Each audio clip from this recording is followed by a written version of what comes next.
Welcome back. My name is Chris, and in this video, I want to talk about cash management in NetSuite. Now, although NetSuite is known and pretty strong in accounting in general, when it comes to cash flow management, it's actually quite weak. There's limited capabilities. You can rely on third-party apps, but those cost money. So in this video, I really just want to focus on what comes for free out of the box with NetSuite. So we're going to be taking a look at the Cash 360 dashboard. And at the end of this video, I'm also going to show you a trick that you can utilize if you're in an administrator role. So with that in mind, let's take a look at this. Okay, so here we are in the home dashboard. And first things first, let's just take a look at what we do have from a cash management standpoint. If we come up to reports, down to financial, we have the cash flow statement right here. So this is kind of the three major financial statements: balance sheet, income statement, and cash flow statement. This is the one relevant to cash flow management. And you obviously can come in here, and this can be very useful as a tool in general in a report, but it's pretty well known that the report builder, which is the customization feature for reports, is very limited and difficult to utilize. So it's kind of what you see is what you get. You're not going to be able to customize this very much. If you do want to start getting into more in-depth AP aging summaries, etc., you're going to be relying on saved searches for that. And many people do. But let's take a look at the Cash 360 dashboard, which does have some functionality at a broad level. You cannot fine tune it. So if we want to access that app in the first place, we're going to come up here to our SuiteApps, going to the SuiteApp marketplace. And in here, we're going to search for Cash 360. And when we do, it should be the first thing that appears here, Cash 360 dashboard. So I'll open that up. And all you have to do is come in here, hit install. It downloads very quickly. There is one limitation, however, which is that from the administrator role, which I'm currently in, you can see that here in the top right, you actually don't have an immediate access point into the Cash 360 dashboard. I'm going to show you a trick at the end of this video to gain easy access, but for now, just understand that you would generally be accessing it through like an accounts receivable clerk or controller, some kind of an accounting role to get to it. So in this particular case, because I've already jerry-rigged it to allow me to access it, I have it here under lists and down here, Cash 360 admin, and you can see right here, dashboard. So let's open that up. Again, I'll show you how you can place it, but for now we have it here. So let's open it up, and you can see basically comes with three tabs here: dashboard, cash forecast, and preferences. Now, I'm not going to go into this in excruciating detail. It's a pretty simple tool. And again, broad strokes, you cannot fine tune it. First thing we see is we've got some hyperlinks to other reports and tools that provide us more information relevant to cash flow. So if I wanted to take a look at all open bills or the AP aging summary, I can easily open them straight from this Cash 360 dashboard. Take a look at all my bills, come here, take a look at the AP aging summary, etc. But those are really going off of the dashboard. So for now, you have that accessible here. Over on the right here, we have some tiles so we can see things like our bank balance, receivables, payable. These are pretty obvious metrics. And right now it's being filtered by the parent company is what I'm currently in. I could take a look at it from a consolidated parent company standpoint, but more often than not in this demo account, I'm utilizing the US West subsidiary. So let's take a look at this from a US West standpoint. So all the information's updated. We can come down here. We have a cash forecast visual plot chart. So this may or may not be helpful. You can see not only this current period, but also moving forward 3 periods, what we think and forecast our cash flow to look like. Now, this particular demo account is not configured to have anything particularly interesting from a cash flow standpoint, but you can get a concept of what is being filled in with these numbers. So you have a breakdown by month, 3-month forecast, inflow, outflow, and the forecast itself.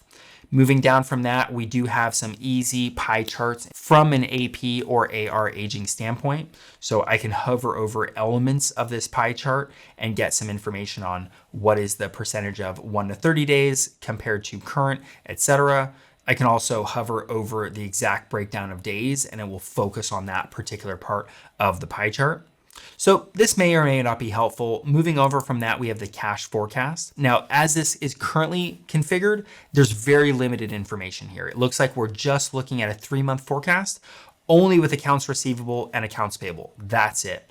You do have some ability to add fields here. So you can see if I come over here to preferences, I have right here account categories and additional values. These tabs are where we can come in and we can add additional levels and individual rows to try to break out our AP and AR into more helpful breakdowns. So if I want to look at commissions or rent expenses, etc., I could add all of these things as categories and additional values. I could specify when are they recurring, what is going to be the recurrence type, like 3 months, 6 months, are they recurring on a monthly basis, etc.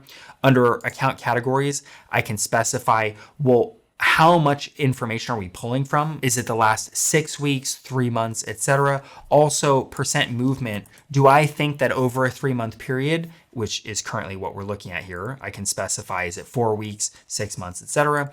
In that time period, if I put 20 or 15%, I would be expecting that over that time period, it's going to be increasing by this amount. If it's going to decrease, I would put a negative percentage. And then we have the ability to include in our figures the opening balances for those accounts. So like I said, you don't have enormous ability to fine tune this, but you can add additional elements to try to make it more reflective of what you want to know about cash flow for your particular company. And that's really it in terms of the Cash 360 dashboard. Again, it can be useful. It certainly adds another element that you will not find just on the cash flow statement, but it is relatively limited. If you want to add significantly more capabilities with cash flow management, you're going to be looking at another app like NetGain has their Net Cash product. I'll probably be doing a full video on that in the near future. But again, these things are paid. So if you're looking at something else, you need to think with the fact that you will be paying for it.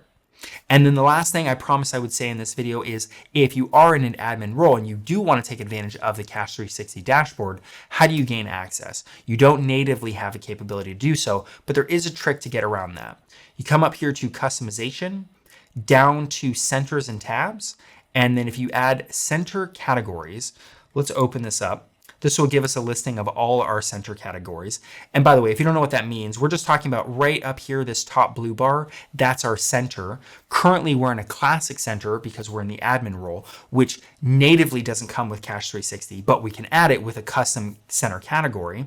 And I've already added one, so generally you would come up here and hit new, but I already have one here with Cash 360 Admin. You can see normally Cash 360 is included in the Accounting Center and the Executive Center, but now I've added it to my Classic Center. If I click Edit on this, all I've done is I've come in, I've specified the Classic Center.